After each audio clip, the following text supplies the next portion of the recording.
Duygularımı depelep Gusalara gark etmene geldin mi?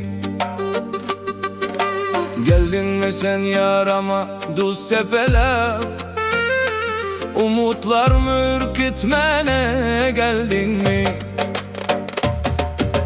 Geldin mi sen yalnız yürekte yanan Yakımsız yatlama bulup geldin mi?